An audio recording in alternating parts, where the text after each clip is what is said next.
Ok? Tu travailles dans un service dans lequel il y a un collègue qui est là, qui veut le même poste que toi. Mais vous pensez que ce collègue va faire quoi? Il n'aura pas pitié de toi. Ok?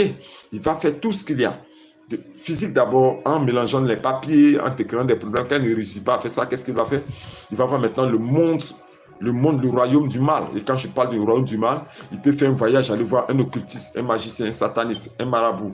Il va prendre des lames, il va mettre des lames autour d'une poupée. Il va aller voir même un prêtre vaudou, un imitateur vaudou. Il va aller voir un prêtre augure, un sataniste, un occulte, un maître des sacrifices. Il va aller le voir pour qu'on puisse se défendre. Pourquoi? Parce qu'il y a un poste, il y a une rivalité entre vous et puis lui. Voilà.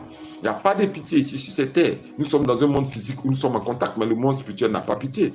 Ok, on est toujours en bataille. C'est parce que le Seigneur Jésus-Christ nous a dit que nous sommes toujours en guerre et que la guerre ne cessera pas jusqu'à ce que lui vienne. Voilà. Donc, pour éliminer les rivaux ou pour mettre fin à l'influence de les rivaux, parce qu'ils sont en rivalité, ils sont en concurrence, ils veulent vraiment avoir un poste, ils veulent que leurs marchandises puissent marcher, puissent avoir plus de bénéfices. Il y a toujours la rivalité. Partout où l'homme existe, où l'homme est actif, il y a ce qu'on appelle la rivalité.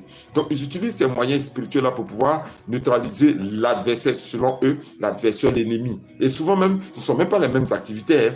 Il y a d'autres qui font des activités qui n'ont rien à voir. Écoute, moi je connais une couturière, elle a ouvert son salon de couture, elle fait sa couture.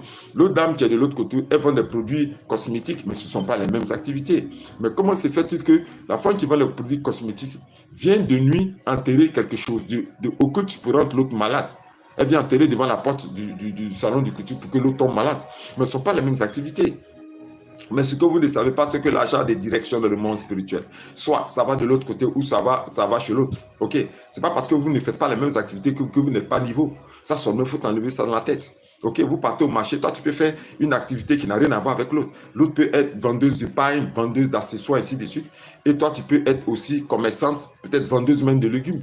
Mais tes légumes là marchent. Il y a des gens qui viennent de partout, ils viennent acheter ça de partout. Même simplement, tu peux être vendeuse de lait fait maison, du lait fait, du lait caillé, du lait fait maison. Tu peux être vendeuse de lait fait maison. Et puis, il y a quelqu'un qui va, l'autre aussi vend des chaussures, mais vous n'avez pas la même activité, mais elle va chercher à te faire du mal. Pour rien, ils font du mal. Pour rien, ils en foutent. Pour rien, ils rendent les personnes malades. Quand tu leur demandes, ils disent non, il n'y a pas de raison. Écoutez, quelqu'un qui a un bénéfice de 5 000 francs CFA par jour, ou bien je peux dire que quelqu'un qui a un bénéfice, par exemple, de 10 euros par jour, ok? Son rival va faire un voyage avec 300 000 francs CFA, c'est-à-dire, il va faire un voyage pratiquement avec près de 50 euros pour aller voir un occultiste, aller lui faire du mal à cause d'un bénéfice que la personne a de 10 euros. C'est ça la méchanceté. La méchanceté, le monde spirituel a deux camps, le camp du bien et le camp du mal.